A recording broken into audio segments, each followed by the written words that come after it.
Sekarang kita masuk ke dalam peran pelaku ekonomi. Tujuan pembelajarannya, yang pertama ada mendeskripsikan pelaku kegiatan ekonomi, yang kedua mendeskripsikan peran pelaku kegiatan ekonomi, yang ketiga ada menjelaskan diagram arus lingkaran kegiatan ekonomi. Pelaku ekonomi itu ada 4. Yang pertama ada rumah tangga konsumen, yang kedua ada rumah tangga produsen, yang ketiga rumah tangga negara atau pemerintah, yang keempat ada masyarakat luar negeri. Ciri rumah tangga konsumen yang pertama yaitu pemilik dari semua faktor produksi. Nah, seperti tenaga kerja, tanah, modal, dan kewirausahaan. Yang kedua, ada total pendapatan berasal dari kompensasi faktor produksi. Nah, ini tuh dalam bentuk upah, sewa, bunga, dan keuntungan. Nah, yang ketiga ini, kegiatan utama rumah tangga konsumen itu adalah konsumsi. Jadi tuh RTK ini menjadi konsumen dari semua barang dan jasa. Peran rumah tangga konsumen dalam kegiatan ekonomi, yang pertama itu ada sebagai pembeli. Nah, membeli dan menggunakan barang dan jasa yang dihasilkan oleh rumah tangga produsen atau RTP. Yang kedua sebagai penyedia. Pemilik faktor-faktor produksi dibutuhkan untuk memproduksi. Yang ketiga sebagai pembayar pajak. Nah, membayar pajak ini kepada pemerintah baik langsung maupun tidak langsung. Ciri rumah tangga produsen, yang pertama itu tidak memiliki sumber daya mereka sendiri untuk memproduksi barang dan jasa. Yang kedua, membayar pajak pada pemerintah. Yang ketiga, menyewa faktor-faktor produksi. Nah, contohnya itu dari perusahaan negara ada PT Telkom, PT PLN, dan PT Kereta Api Indonesia. Nah, dari pihak swasta itu ada PT Indofood, Astra International, dan PT Sido Muncul. Peran rumah tangga produsen atau RTP dalam kegiatan ekonomi, yang pertama itu ada sebagai mitra usaha pemerintah dalam pengelolaan dan penyediaan kebutuhan barang dan jasa. Yang kedua, membantu dalam menggerakkan jalannya roda perekonomian nasional. Yang ketiga, menjadi sumber pendapatan negara melalui pajak yang dibayarkan perusahaan. Yang keempat, membantu menciptakan dan membuka lapangan pekerjaan. Ciri pelaku ekonomi yang ketiga ada pemerintah. Ciri-cirinya yang pertama itu sebagai penghubung pasar uang dalam negeri dengan pasar uang luar negeri. Yang kedua, menyediakan kredit untuk pemerintah dan swasta dalam negeri. Yang ketiga, melakukan distribusi pendapatan. Distribusi pendapatan ini misalnya dilakukan pemerintah melalui penerapan sistem perpajakan yang dapat membantu masyarakat miskin. Nah, pajak yang diterima pemerintah antara lain digunakan untuk pembayaran transfer. Nah, contohnya itu seperti tunjangan kesehatan, tunjangan pendidikan, dana sosial, dan tunjangan veteran. Selanjutnya ada peran pemerintah dalam kegiatan ekonomi. Yang pertama itu ada membuat kebijakan untuk mengatur distribusi pendapatan. Yang kedua, membeli barang dan jasa untuk penyelenggaraan negara. Yang ketiga, ada pengadaan infrastruktur untuk kelancaran kegiatan ekonomi. Yang keempat, ada menyediakan barang-barang publik seperti taman dan jembatan penyeberangan. Yang kelima, ada kegiatan bantuan dan subsidi bagi masyarakat. Ciri pelaku ekonomi yang keempat ada ciri masyarakat luar negeri. Yang pertama itu ada dapat memperoleh pinjaman untuk membiayai pembangunan. Yang kedua, hasil bumi dan kerajinan dapat diekspor ke luar negeri untuk mendapatkan devisa. Yang ketiga, memungkinkan pengiriman tenaga kerja untuk bekerja di luar negeri, sehingga akan membantu pemerintah dalam usaha mengurangi pengangguran. Dan mengirimkan tenaga kerja ke luar negeri juga dapat mendapatkan devisa. Peran masyarakat luar negeri dalam kegiatan ekonomi, yang pertama itu ada melakukan ekspor dan impor barang dan jasa. Yang kedua, melakukan pertukaran tenaga kerja.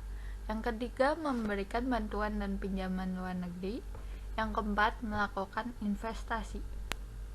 Nah, selanjutnya kita masuk ke dalam diagram arus lingkaran kegiatan ekonomi.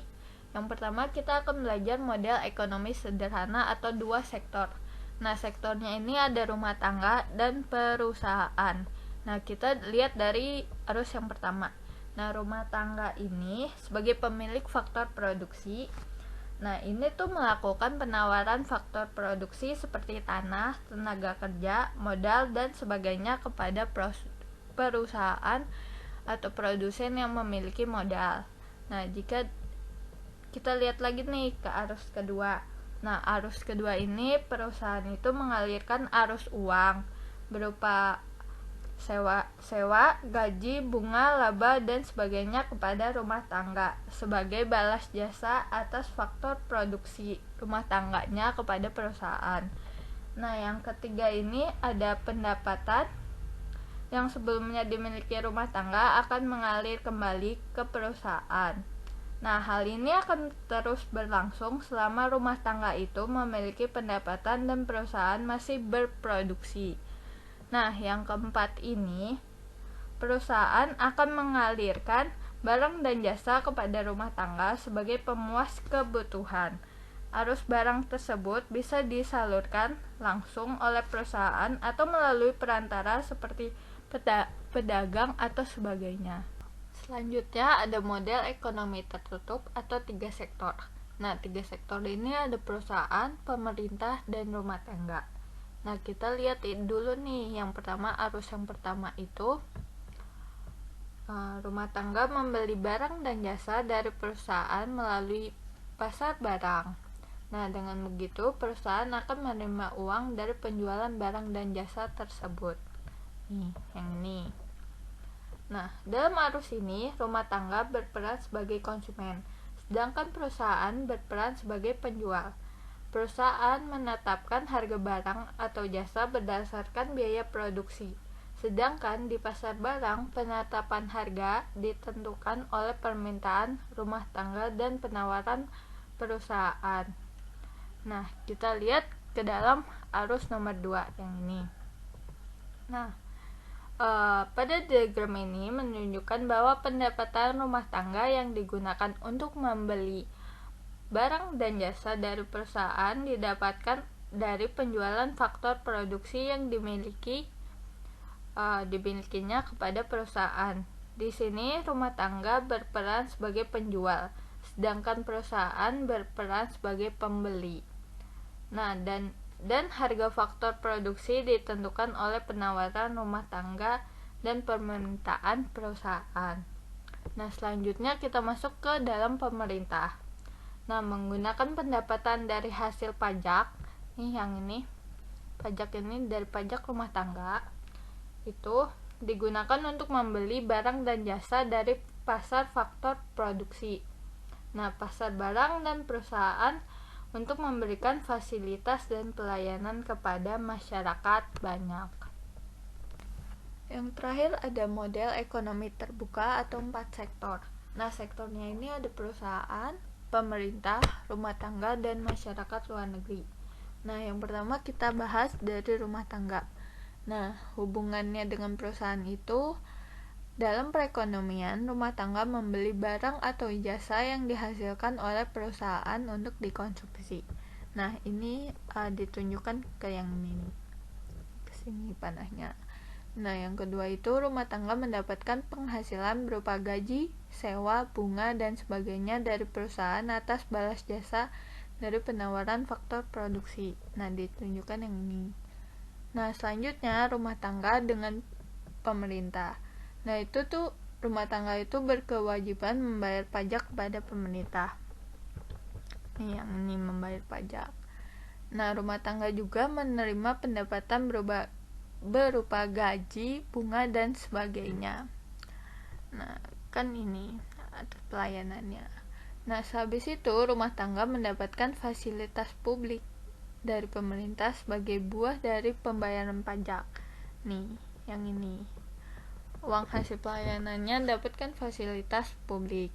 Nah, terus untuk rumah tangga dengan masyarakat luar negeri itu mempunyai hubungannya, yaitu rumah tangga memenuhi kebutuhan akan barang dan jasa yang tidak diproduksi di dalam negeri dengan cara mengimpornya dari luar negeri.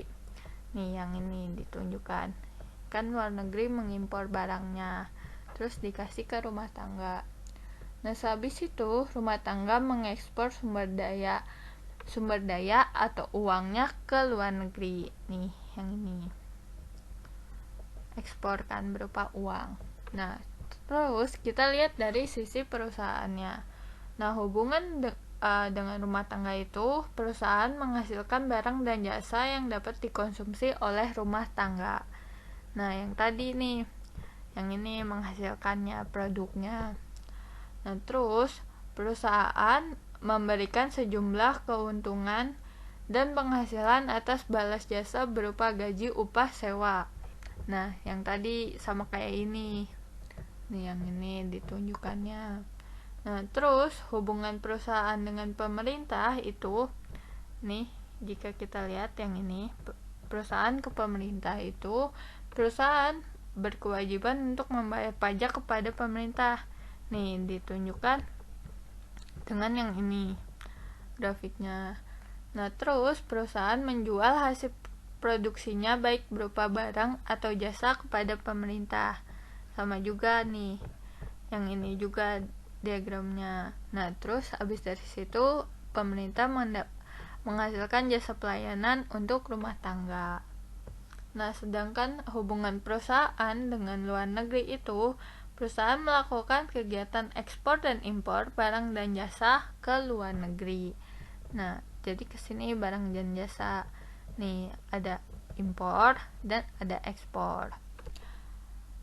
Selanjutnya, jika kita lihat dari sisi pemerintah, nah, hubungannya dengan rumah tangga itu, pemerintah mendapatkan setoran pajak dari rumah tangga yang digunakan untuk kebutuhan pembangunan operasional, terus fasilitas publik dan sebagainya. Nih, yang ini ditunjukkannya.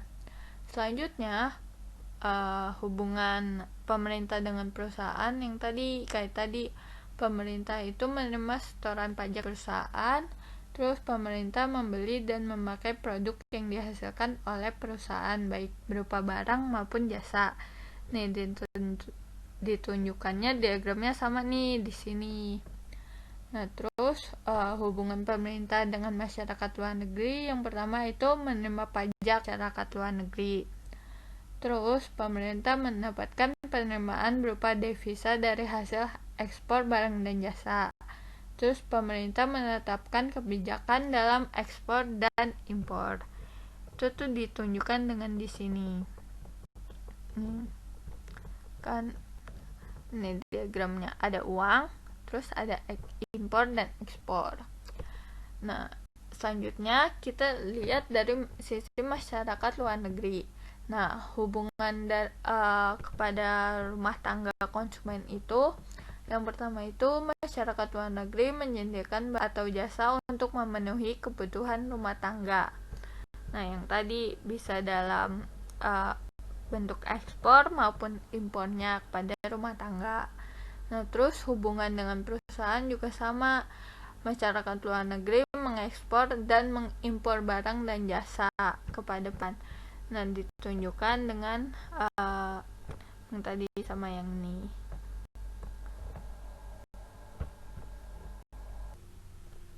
Oke, sekian pembelajaran kali ini. Jangan lupa dikerjakan tugasnya di Google Classroom.